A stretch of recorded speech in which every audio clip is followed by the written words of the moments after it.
Assalamualaikum warahmatullahi wabarakatuh. Alhamdulillahilladzi khalaqal mauta wal hayata liyabluwakum ayyukum ahsanu amala. Assalatu wassalamu ala sayyidina Muhammadanil Mustafa wa ala alihi wa ashabihi ahli sidqi wal wafa, amma ba'd. Saudara-saudaraku yang dimuliakan oleh Allah, pada kesempatan ini marilah kita tiada henti-hentinya untuk memanjatkan puji dan syukur kehadirat Allah Subhanahu wa ta'ala, yang mana nikmat Allah telah dilimpahkan kepada kita. Nikmat Allah telah diberikan kepada kita yang tiada dapat kita bisa menghitung dengan hitungan jari. Selawat dan salam marilah kita sanjungkan ke pangkuan baginda Nabi Muhammad SAW yang kita akan menunggu-nunggu syafaatnya sejak di dunia ini, lebih-lebih di akhirat nanti. Saudara-saudaraku yang dimuliakan oleh Allah, pada kesempatan Kultum pagi hari ini saya akan menyampaikan dengan tema meraih kebahagiaan di surga. Hadirin yang dimuliakan oleh Allah, yang pertama kita tentu akan mengetahui apa makna tentang surga tersebut menurut pengertian yang termaktub di dalam kitab Madzhabul Arba'ah, bahwa surga adalah merupakan suatu tempat kedamaian ketika kita berada di alam akhirat nanti. Kemudian bahwa surga tersebut diperuntukkan oleh orang-orang yang selalu taat kepada Allah dan taat kepada Rasul-Nya. Kemudian di dalam taat tersebut dia selalu melakukan apa yang sudah menjadi perintah-perintah Allah yang termaktub di dalam Al-Quran, dan juga mematuhi apa yang disampaikan oleh Rasulullah SAW di dalam hadisnya. Al-Quran di dalam surat An-Nisa ayat 13, Allah telah berfirman, "May yuti'illah wa rasulahu wa yudkhilhu jannatun tajri min tahtihal anhar khalidina fiha dzalikal fawzul adzim." Yang artinya kurang lebih, dan barang siapa yang taat kepada Allah dan Rasul-Nya, maka akan dimasukkan ke dalam surga yang di dalamnya mengalir air yang sangat jernih, khalidina fiha abada, dan mereka itulah kekal di dalam surga tersebut.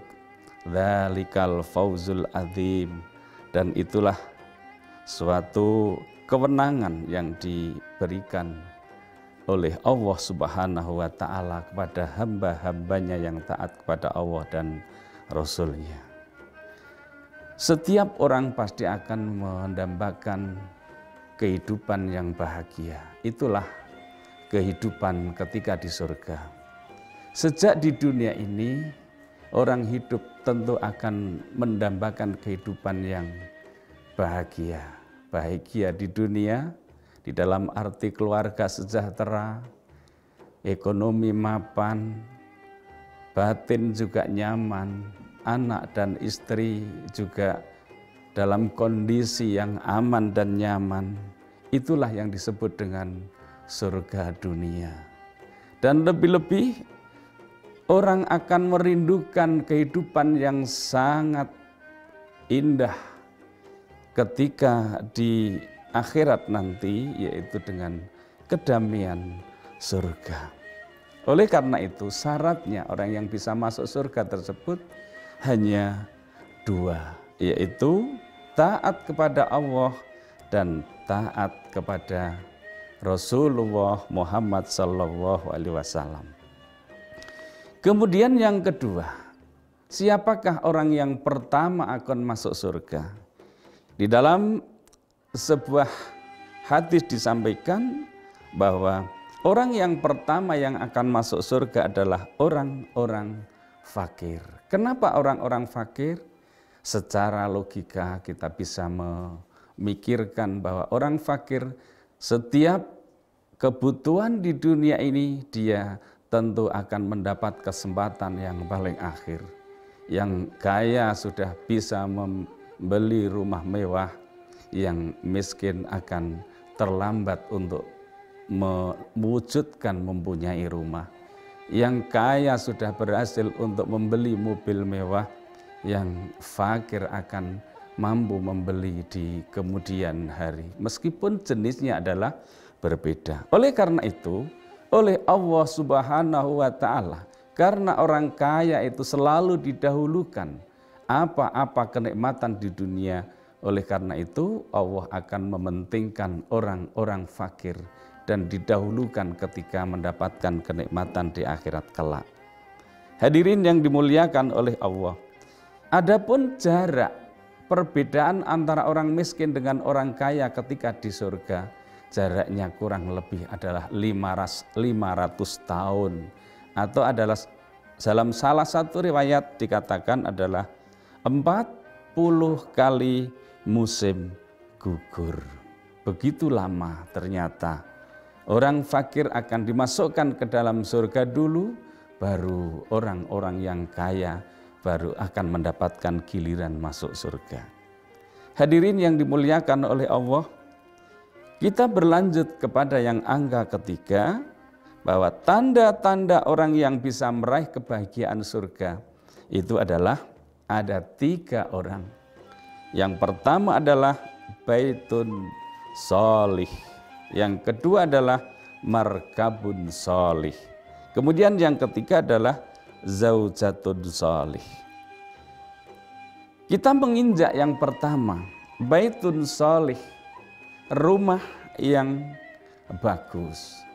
Kalau kita berbicara tentang rumah yang bagus di dunia, tidak ada habisnya. Tergantung kemampuan, seberapa banyak uang, seberapa banyak harta dari orang yang akan membuat rumah tersebut. Akan tetapi yang dimaksudkan adalah rumah ketika di surga, atau paling tidak rumah di dalam kubur. Ketika kita bisa mewujudkan rumah yang di dalam kubur, lebih-lebih rumah ketika di surga nanti dengan begitu rumah yang indah, itulah orang-orang yang bahagia. Kemudian syaratnya apa untuk mewujudkan rumah kubur atau rumah surga yang sangat indah?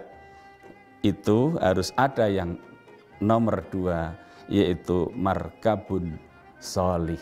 Markabun sholih berarti adalah kendaraan yang baik.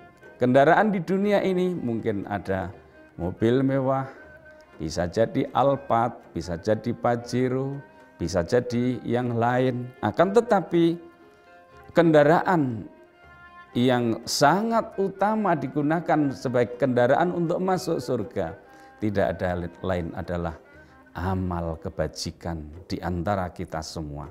Amal soleh itulah yang menentukan bahwa kita akan diantarkan kepada rumahnya Allah yang sangat indah. Di dalam hadis Nabi disebutkan, yattabi'ul mayyiti salasun aluhu wa maluhu wa amaluhu wa yarji'u isnani aluhu wa maluhu wa yabqa amaluhu. Bahwa yang akan mengikuti mayat ke alam kubur itu ada 3. Keluarga, harta, dan amal. 2 akan kembali, harta dan keluarga. 1 yang akan mengikuti itu adalah amal solih yang kita lakukan sehari-hari. Oleh karena itu, kendaraan yang akan digunakan untuk masuk surga, rumah kubur, rumah surga, hanyalah amal solih. Kemudian yang ketiga, saudara-saudaraku yang dirahmati oleh Allah, zaujatin salih, istri yang salih. Istri yang soleh di dunia akan mendapatkan keluarga yang sakinah, bahagia, zahir dan batin. Dan ini yang dimaksud adalah istri ketika kita berada di alam akhirat nanti. Siapakah itu? Dia adalah bidadari. Bidadari yang sungguh cantik dan menawan. Rasulullah SAW di dalam peristiwa Isra dan Mi'raj pernah di belakang diikuti oleh seorang wanita cantik. Kemudian Rasulullah itu orangnya adalah pemalu. Dia tidak berani untuk menengoknya ke belakang. Padahal bidadari tersebut adalah selalu mengikuti perjalanan Rasulullah. Sehingga Rasulullah bertanya kepada malaikat Jibril, "Wahai Jibril, siapakah wanita di belakangku?" Ya Rasulullah, itu adalah bidadari yang akan menemani setiap orang yang beriman dan beramal solih ketika kita berada di alam akhirat nanti, di surga nanti. Dia adalah yang disebut dengan hurun in, bidadari yang bermata jeli. Disebutkan di dalam surat Al-Waqiah ayat 22 sampai dengan 24, wa hurun in, dan bidadari yang bermata jeli, bidadari yang melalak, ka'amsalil lu'lu'il maknun, bagaikan mutiara yang tersimpan dengan aman. Tidak seorang pun yang bisa menjamah bidadari tersebut kecuali hanya orang-orang yang berbuat solih, yang amalnya selalu baik. Jazaa'am bima kanu ya'malun, sebagai balasan bagi orang-orang yang beramal soleh. Jadi bidadari tersebut merupakan suatu pemberian dari Allah Subhanahu wa Ta'ala yang diberikan kepada kita sebagai orang yang sudah beramal soleh, taat kepada Allah, taat kepada Rasul, yang nantinya akan selalu menemani kita dalam kehidupan sehari-hari di surga.